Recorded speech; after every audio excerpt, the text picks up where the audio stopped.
আসসালামু আলাইকুম ভিউয়ার্স। অনেকেই জমির মালিকরা বলে ট্রাক্টর দিয়ে এই আমন ধান বুনলে আসলে হয় না।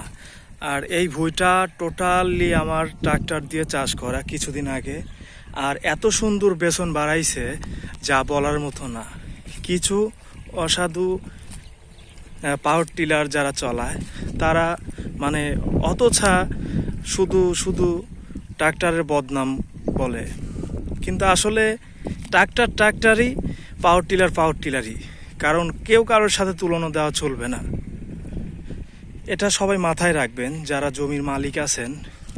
দেখেন এত সুন্দর বেসন বাড়াইছে যা আনলিমিটেড, আর এটা কেবল ছোট ছোট, আর একটু যদি বড় হয়ে যায় আরো ঘন অনেক সুন্দর হবে। একটা জায়গাতেও আপনার একটা বেসন মায়ের খায় নাই।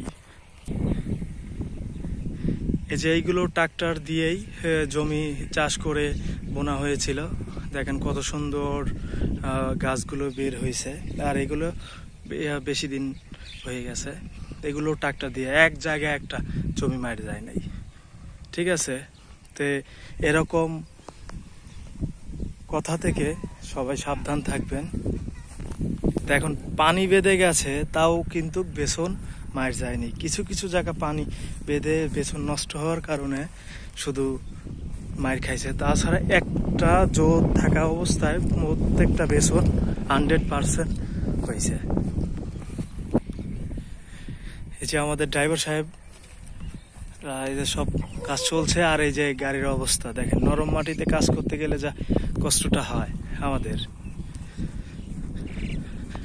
এটা ভুট্টার জমি ছিল, তাও অনেক কষ্ট করে, তেল বেশি খাচ্ছে তারপরেও কষ্ট করে চাষ করে দিলাম।